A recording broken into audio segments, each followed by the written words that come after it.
ലോകത്താകമാനം തൊഴിലാളി ദിനം ആചരിക്കുമ്പോൾ തൊഴിലാളികളെ അടിമകളാക്കുന്ന BJP ഭരണത്തിനെതിരെ പോരാടുക എന്ന മുദ്രാവാക്യവുമായി കണ്ണൂരിൽ CITUവിന്റെ നേതൃത്വത്തിൽ മെയ് ദിന റാലി നടത്തി. തൊഴിൽ സമയം 8 മണിക്കൂറായി അംഗീകരിച്ചതിന്റെ ഭാഗമായി 1856 ഓസ്ട്രേലിയയിൽ നിന്നാണ് മെയ് ദിനം ആഘോഷിക്കണമെന്ന് ആശയമുണ്ടായത്. റാലി സ്റ്റേഡിയം കോർണറിൽ സമാപിച്ചു. തുടർന്ന് നടന്ന സമ്മേളനം CITU സംസ്ഥാന സെക്രട്ടറി KP സഹദേവൻ ഉദ്ഘാടനം ചെയ്തു.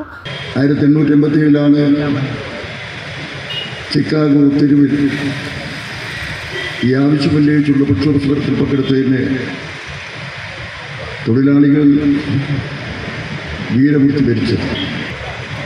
നമ്മുടെ രാജ്യത്തെ തൊഴിലാളികൾ ഈ ആവശ്യമുന്നയിച്ചുള്ള പ്രക്ഷോഭ സമരം ഉയർത്തിക്കൊണ്ടുപോകും. നമുക്ക് ദേശീയ തലത്തിൽ 1920 നാം സംഘടിപ്പിക്കപ്പെട്ടപ്പോൾ നമ്മുടെ പ്രധാന ആവശ്യം 8 മണിക്കൂർ ജോലി എന്ന വ്യവസ്ഥ ഈ രാജ്യത്ത് നിലവിൽ വരണമെന്നുള്ളതായിരുന്നു. അതിനുവേണ്ടിയുള്ള പ്രക്ഷോഭവും സമരവും നമ്മുടെ രാജ്യത്ത് വ്യാപകമായി ഉയർത്തിക്കൊണ്ടുവന്നു. അതിൻ്റെ ഭാഗമായി അന്നത്തെ ബ്രിട്ടീഷ് ഗവൺമെൻറ് തന്നെ 8 മണിക്കൂർ ജോലി എന്ന വ്യവസ്ഥ അംഗീകരിച്ചുള്ള ഒരു നിയമം കൊണ്ടുവന്നു. അത് നമ്മുടെ രാജ്യത്ത് നടപ്പാക്കി.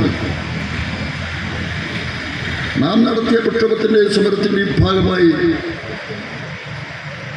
നേടിയെടുത്ത നിരവധി ആനുകൂല്യങ്ങൾ നമ്മുടെ രാജ്യത്തെ തൊഴിലാളിക്ക് നഷ്ടമാകുന്നൊരവസ്ഥ നിലനിൽക്കുന്നു. CPI നേതാവ് ഷാജി അധ്യക്ഷത വഹിച്ചു. താവം ബാലകൃഷ്ണൻ, CITU ജില്ലാ ജനറൽ സെക്രട്ടറി A. അശോകൻ, മറ്റ് പ്രമുഖ നേതാക്കൾ എന്നിവർ പങ്കെടുത്തു.